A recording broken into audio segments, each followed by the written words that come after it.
السلام علیکم، میں ہوں عمران اعظم اور آپ دیکھ رہے ہیں میرے یوٹیوب چینل عمران اعظم ویوز۔ ناظرین، ٹھوس شواہد، صرف الزامات نہیں، صرف پروپیگنڈا نہیں، صرف میڈیا وار نہیں، بلکہ حقائق۔ آج D G I S P R نے بھارت کو چاروں شانے چت کر دیا۔ ٹھوس ترین حقائق میڈیا کے سامنے رکھے گئے ہیں، اور اس میں بھارت کا جو اصل چہرہ ہے وہ دنیا کے سامنے ایک مرتبہ پھر بے نقاب کر دیا۔ پاکستان نے ٹھوس شواہد کے ساتھ ایک بار پھر یہ بتایا ہے کہ بھارت کس طرح ریاستی سطح پر ایک منظم قسم کی دہشت گردی پاکستان میں کر رہا ہے۔ اس میں پہلے تو صرف جو خفیہ ایجنسی ہے بھارت کی وہ انوالو تھی، لیکن اب پوری بھارتی فوج وہ اس میں ملوث ہے، اور پاکستان میں بلوچستان سے لے کے آزاد کشمیر تک ہر جگہ دہشت گردی میں ملوث ہے۔ اس کے آج D G I S P R نے ایک پریس بریفنگ میں ٹھوس اور ناقابل تردید شواہد سامنے رکھے ہیں،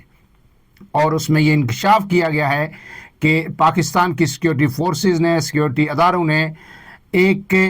انتہائی اہم بھارتی جاسوس کو گرفتار کر لیا ہے، اور اس نے بڑے ہی ہوش ربا قسم کے انکشافات کیے ہیں، اور اس سے جو موبائل فون اور دیگر چیزیں برآمد ہوئی ہیں، ان کا جب موبائل فون کا جب فورینزک کیا گیا، جو ڈیٹا سامنے آیا، اس نے سیکیورٹی ہمارے اداروں کو بھی ششدر کر کے رکھ دیا کہ بھارت کس حد تک وہ گھٹیا پن پہ اور ضلالت پہ اتر آیا ہے کہ سویلین شہریوں کو باقاعدہ منصوبہ بندی کے ساتھ نشانہ بنایا جا رہا ہے، اور کس کس طرح کی ہدایات دی جا رہی ہیں اپنے اس جاسوس کو۔ آج D G S P R نے کیا کہا، اس پریس ریلیز کی میں آپ کے سامنے مختصر تفصیل رکھ دیتا ہوں کہ جناب D G I S P R major general Ahmed Sharif Chaudhry نے کہا ہے کہ بھارت پاکستان میں دہشت گردی کرنے اور ٹیرر فائنینسنگ میں ملوث ہے۔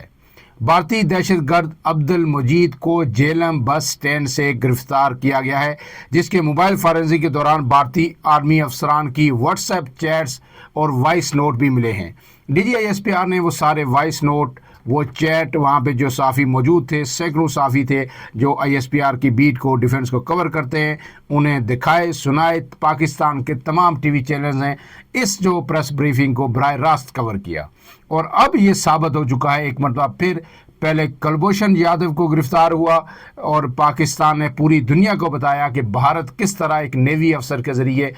پاکستان کے اندر دہشت گردی کر رہا تھا۔ اس کے بعد اب جو 4 افسران ملوث پائے گئے ہیں، اور ان کا جو اعلی کار پاکستان کے اندر ایک موجود تھا، اس کو گرفتار کر لیا گیا۔ ان کی تفصیلات بھی میں آپ کے سامنے رکھوں گا۔ D G S P R نے بتایا کہ بھارتی دہشت گرد عبد المجید کے پاس سے 2 موبائل فون اور 2.5 کلو گرام کا بم برآمد ہوا۔ دہشت گرد کی گرفتاری سے بھارتی آرمی کے ہینڈلرز بھی بے نقاب ہو گئے، منظر عام پر آ گئے۔ پاکستان میں دہشت گردی کرنے والے بھارتی ہینڈلرز کی واٹس ایپ کا جو فورینزک ہے وہ جاری ہے، اور اس موقع پر انہوں نے واٹس ایپ کے پکڑے گئے وائس میسیجز شرکا کو سنائے، جس میں دہشت گرد فائنینسنگ سے متعلق بات کر رہے تھے، اور شہریوں کے قتل عام سے متعلق منصوبہ بندی اور گفتگو کی جا رہی تھی۔ کس طرح وہ سارا انہوں نے سنایا کہ ہدایات دی جا رہی تھی کہ یہاں پہ رکھیں، بس سٹینڈ پہ رکھیں، آزاد کشمیر کے مختلف علاقوں، کوٹلی اور بمبر سیکٹر میں اور برنالہ، یہ سارے علاقوں میں ان کو گائیڈ کیا جا رہا تھا کہ یہاں سے آپ نے یہ آئی ای ڈی اٹھانی ہے، اس کو پھر جا کے جہاں بھی کہیں آپ کو بھیڑ ملے، جب پبلک پلیس ہو، کوئی شاپ ہو، باقاعدہ وہ ہدایات ان کو جاری کی گئی تھی، جو وہاں پہ رکھیں، نہیں تو کسی ایسے بس سٹینڈ پہ رکھتے ہیں جہاں پہ ہجوم ہو۔ تو جناب پھر اس کے بعد انہوں نے آگے کہا ہے کہ انہوں نے شرکا کو اسکرین پر 4 بھارتی دہشت گردوں کی شناخت بھی دکھائی، اور کہا کہ یہ 4 کردار اس نیٹ ورک کو چلا رہے ہیں۔ ان میں حاضر سروس میجر سندیپ ورما، جس کی شناخت سمیر کے نام سے ہوئی ہے، وہ مقبوضہ کشمیر میں اس وقت تعینات ہے، D G I S P R نے بتایا۔ دوسرا صوبیدار سکھوندر ہے، اور تیسرا حوالدار امت ہے، اور اسکرین پر چوتھا آرمی افسر بھی دکھایا گیا جو بھارتی یونیفارم میں ملوث تھا۔ گویا اب راہ کے ساتھ ساتھ پوری بھارتی فوج ملوث ہو گئی ہے اس ساری کارستانی میں۔ اس کے بعد جناب D G S P R نے کہا ہے کہ دہشت گردوں کے ہینڈلر کا نام سکھوندر ہے، جو بھارتی فوج میں صوبیدار ہے۔ ان وائسز میں ایک بھارتی افسر خود کہہ رہا ہے کہ ہم بلوچستان سے D G S P R نے سب کو سنایا کہ وہ جو یہاں پہ ہینڈلر ہے جو عبد المجید جو یہاں پہ موجود ہے ان کا اعلی کار، اس کو یہ کہہ رہا ہے کہ آپ بے فکر رہیں، ہم بلوچستان سے لے کے لاہور تک ہر جگہ پہ موجود ہیں اور ہم جو ہے نا آپ کی ہر ممکن طریقے سے معاونت کریں گے اور ہم آپ کو پیسے جو بھجوائیں گے تھوڑے تھوڑے کر کے بھجوائیں گے، اور میں کسی اور کو بھجواؤں گا، وہ آگے کسی اور کو بھجوائے گا، ڈائریکٹ آپ کے اکاؤنٹ میں نہیں بھجوائیں گے، آپ کو پھر اور دوسرا بندہ جو ہے تیسرا چوتھا آدمی وہ آپ کے اکاؤنٹ میں ٹرانسفر کرے گا۔ یہ ٹیرر فائنینسنگ کی ایک مثال ہے، ایسے متعدد واقعات ہیں۔ اور یہ دہشت گرد جو ہے یہ Abdul Majeed, D G S P R نے بتایا کہ اب تک پاکستان میں تقریباً 47 دہشت گردی کی وارداتیں کر چکا ہے یا ان میں ملوث رہا ہے۔ ان کا کہنا تھا کہ بھارتی دہشت گرد عبد المجید کو جہلم میں دھماکے کے لیے 6 لاکھ روپے دیے گئے۔ بھارتی دہشت گرد عبد المجید کے گھر سے ایک ڈرون بھی برآمد ہوا اور 10 لاکھ روپے بھی ملے۔ اسے گرفتار کر کے اس کے موبائل کا جو ہے فارنزک کیا گیا، جو ابھی تک جاری ہے، کچھ ابھی جو تفصیلات مزید آنی باقی ہیں۔ اس میں سے واٹس ایپ کے متعدد چیٹس برآمد ہوئیں جن کے مطابق وہ بھارتی ہینڈلر سے رابطے میں تھا، اور وہ جیسے میں نے آپ کو بتایا کہ 47 کاروائیاں اب تک وہ انجام دے چکا ہے۔ رقومات بھی وصول کی۔ کوٹلی میں کارروائی کے لیے اسے 60,000 روپے دیے گئے۔ کوٹلی آزاد کشمیر میں انہوں نے کہا کہ پہلگام واقعے کو 7 دن گزر گئے مگر بھارت کی جانب سے زبانی جمع خرچی کیا جا رہا ہے، لیکن ہم نے یہ شواہد جو ہے پیش کر دیے گئے ہیں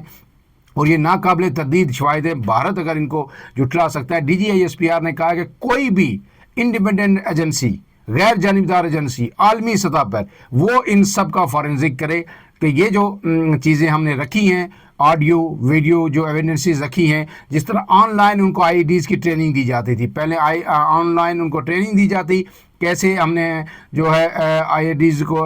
ہینڈل کرنا ہے اور کہاں پہ لگانا ہے، کس طرح ان کو رکھنا ہے، اور پھر اس کے بعد انہیں کہا جاتا کہ فلاں مقام پہ آپ جائیں واٹس ایپ کے ذریعے، وہاں سے آپ جا کے یہ آئی ڈی ریسیو کر لیں۔ ایک جگہ ان کو برنالہ بھی بھیجا گیا، وہاں یہ ڈراپ کی جاتی تھی آئی ڈی۔ تو مختلف ذرائع سے اس میں ڈرون بھی استعمال ہوتے تھے اس دہشت گردی کے لیے، لیکن الحمدللہ پاک فوج نے اور آئی ایس آئی نے یہ بڑا ایک ٹیرر نیٹ ورک اب ایک مرتبہ پھر جو ہے بے نقاب کیا ہے، اسے جو ہے انرتھ کیا ہے، اور اب جو ہے اس سے ظاہر مزید انکشافات بھی ہونے ہیں۔ اس کے ساتھ ساتھ ایک اور خبر ہے کہ بھارت کی ایل او سی پر جو مسلسل جو ہے دراندازی کی کوششیں جاری ہیں، اور آج جو ہے ایل او سی کے 2 سیکٹرز میں مختلف جگہوں پر جو ہے 2 جو کوارڈ کاپٹر تھے، جاسوس کوارڈ کاپٹر بھارت کے، وہ پاک فوج نے مار گرائے ہیں۔ اب یہ ساری چیزیں جب سامنے آ رہی ہیں اور جب بھارت کو ایک مرتبہ پھر جو ہے چاروں شانے چت کر دیا گیا ہے، بھارت توقع نہیں کر رہا تھا کہ پاکستان ایک مرتبہ پھر ایسے موڑ پہ پانی کے پاس لا کے جہاں ہمیں مارے گا، جہاں ہمیں جو ہے نا کوئی تدبیر ہماری کارگر ثابت نہیں ہوگی۔ یہی پاکستان نے آج کیا۔ پاک فوج کی بہترین حکمت عملی تھی کہ بھارت جب ہر طرف سے دنیا میں مدد مانگ رہا ہے، دنیا کو یقین دلانے کی کوشش کر رہا ہے کہ جو فالس فلیگ آپریشن اس نے کیا ہے وہ اس نے نہیں کیا، اس میں کہیں نہ کہیں کسی حد تک پاکستان کی انوالومنٹ ہے۔ دنیا کوئی بھی اس کا یہ جھوٹ خریدنے کے لیے تیار نہیں ہے، یہاں تک کہ امریکہ نے بھی انہیں کہا ہے کہ بالکل بے گناہ شہری شہید ہوئے، ہم آپ کے ساتھ ہیں، لیکن ایک لفظ بھی پاکستان کے خلاف امریکہ نے ابھی تک نہیں کہا، نہ تنقید کی نہ مذمت کی۔ چین پاکستان کے ساتھ اعلان کھڑا ہے، ترکی نے پاکستان سے کہا ہے کہ آپ کو کیا ہم سے مدد چاہیے ہمیں بتائیے، سعودی عرب اور ایران پاکستان کے ساتھ کھڑا ہے۔ ایسے میں بھارت بڑی پریشانی کا شکار ہے، اور جو میٹنگ نریندر مودی نے بلائی سفارتکاروں کی گزشتہ روز، وہ بھی بری طرح ناکام ہو گئی اور پہ در پہ سوالات ہوئے۔ بھارتی میڈیا بھی جو ہے، جو غیر جانبدار میڈیا ہے اور جو اپوزیشن ہے، وہ ایک ہی سوال اٹھا رہی ہے کہ مودی صاحب ہمیں یہ بتا دیں کہ 8 لاکھ سے زیادہ فوج وہاں پہ ہے، 2 سے 2.5 ہزار آدمی وہاں پہ پہلگام میں موجود تھا، آپ کے سیکورٹی ادارے کدھر تھے؟ یہ آپ کہہ رہے ہیں پاکستان سے آئے، پاکستان سے چلے، باڑ لگی ہوئی ہے، سرحد ساری کراس کی، پہلگام تک سری نگر کے اندر جا کے پہنچ گئے، آپ سوئے ہوئے تھے، اب آپ کہہ رہے ہیں ہم پاکستان کے خلاف یہ کریں گے وہ کریں گے۔ اس کے بعد جو ہے انشاءاللہ نیکسٹ ولاگ میں آپ کو بتاؤں گا کہ اس وقت نریندر مودی اور بھارتی فوج کیا سوچ رہی ہے، اور بھارتی فوج کے اندر ایک نیا پنڈورا باکس کھل گیا ہے۔ جس میرے خیال میں بڑے ہی بیک فٹ پہ ہے، اور جس جو انتشار آپ سیاسی جماعتوں میں دیکھتے ہیں وہ اب پہلی دفعہ جو ہے بھارتی فوج کے اندر نظر آ رہا ہے، اور فوج میں ہر جو جنرل ہے وہ اپنی اپنی بولی بول رہا ہے۔ یہ فوج میں ہم نے کبھی نہیں دیکھا۔ ماشاءاللہ پاکستان کی جو فوج ہے، آپ بے شمار چیزوں سے اختلاف کر سکتے ہیں، لیکن جو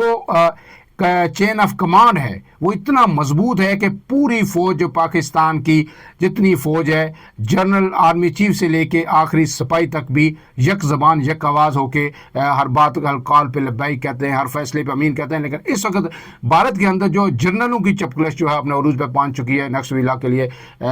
آپ اس کا انتظار کیجئے، انشاءاللہ ڈیٹیل اس میں آپ کو دوں گا۔ اجازت دیجئے، اللہ حافظ۔